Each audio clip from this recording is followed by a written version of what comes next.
It's that time again. Time to get you caught up on the various developments in the world of Evangelion. In this installment, we'll be taking a look back at news from spring 2017. There's a lot to cover, so suit up, climb aboard, and prepare to launch. In the fall of 2016, we had heard positive news that there was movement on Evangelion 3.0 plus 1.0, with Hideaki Anno stating at a promotional event for Shin Godzilla that he was already working hard on it. And in an interview at MCM London Comic Con, animation director Takeshi Honda stated that they were actually working hard on the new Evangelion film right now. While this was non-specific as to whether the film was out of development and into actual production, we have recently received more concrete information about the status of the final Evangelion film. At the 2017 Cinema Jump Awards ceremony, rather than accept the Best Scriptwriter award for Shin Godzilla personally, Anno instead opted to have executive producer Akihiro Yamauchi accept on his behalf, who commented that Anno was already working on his next project. More specifically, at the Shin Godzilla vs. Evangelion Symphony event, Evangelion 3.0 plus 1.0 was promoted at the event's conclusion. 2 weeks later, Kara posted a tweet that they were having a development meeting about the new Evangelion, and a short while later, on April 15th, Kara began recruiting production staff for the new Evangelion film, including animators, modelers, technical staff, system engineers, and production managers. There is still no indication of when we can expect Evangelion 3.0 plus 1.0 to be released, but we can all breathe a sigh of relief to know that the film is well into production.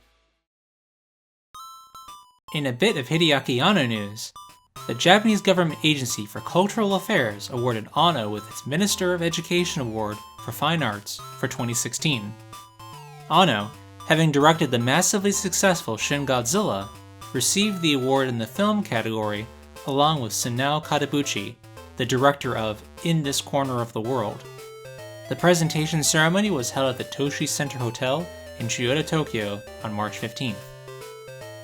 2 days later, Hideaki Anno hosted an event on tokusatsu history at the Shinjuku World 9 Theater in Shinjuku, Tokyo, entitled Hideaki Anno's Special Private Collection TV Tokusatsu Hero, Theme Song, etc. Historical Gathering. The event was a combination screening and commentary of openings and endings of 50 tokusatsu works from the 1960s to the 2010s.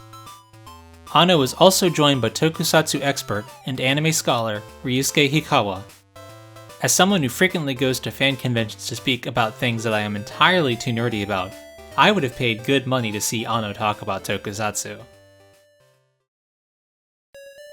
Masahiro Imamura, Japan's former Minister of Reconstruction for disaster-hit regions, stormed out of a press conference on April 4th after yelling at a reporter. Imamura, whose primary responsibility was for assisting in the reconstruction and support of areas affected by the Fukushima disaster, was pressed repeatedly by a freelance reporter about his position that voluntary evacuee assistance should be the responsibility of Fukushima's prefectural government rather than the Japanese central government. When told by the reporter to give a responsible answer, Imamura launched into an angry tirade, telling the reporter to take back his remarks, to get out and never come back, and finally to shut up as he stormed angrily out of the room. And all of this took place while Imamura was wearing a colorful Evangelion necktie. It was suggested that the choice of attire was a show of support for Gainax, who now has a regional animation production studio and museum in Fukushima. However, that doesn't lessen how truly absurd it is to see a 70-year-old government official of the Prime Minister's cabinet sporting a bright anime necktie. If you'd like to get one for yourself, the tie is still available through the Evangelion store, though it might cost you a pretty penny.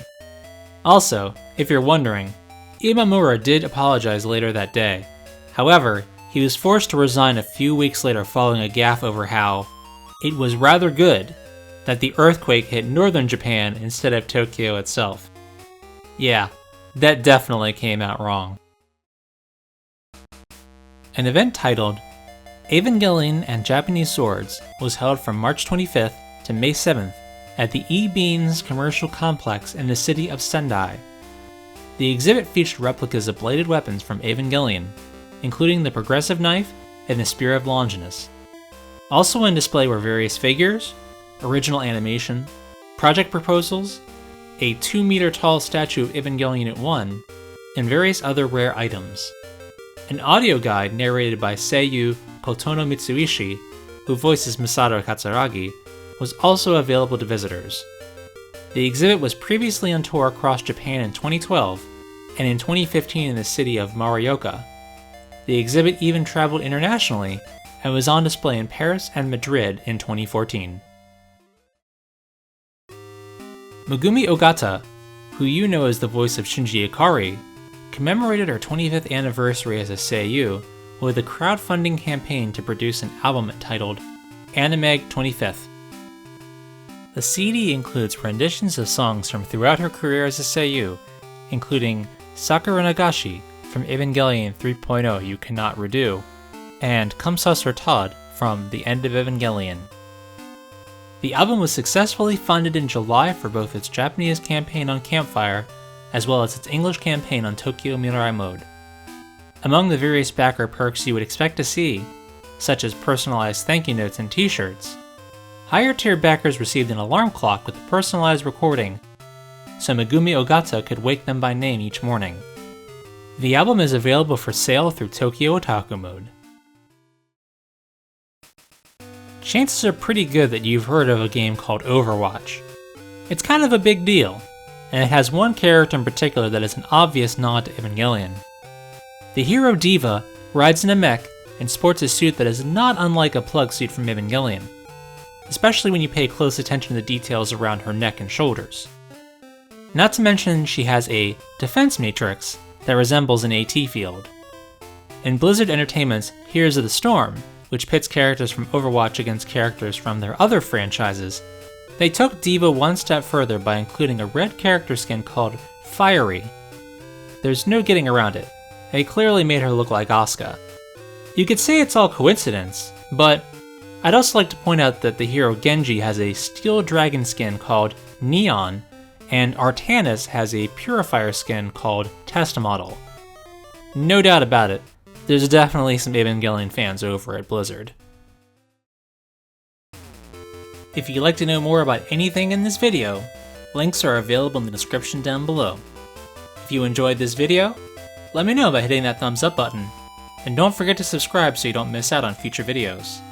Until next time, thanks for watching.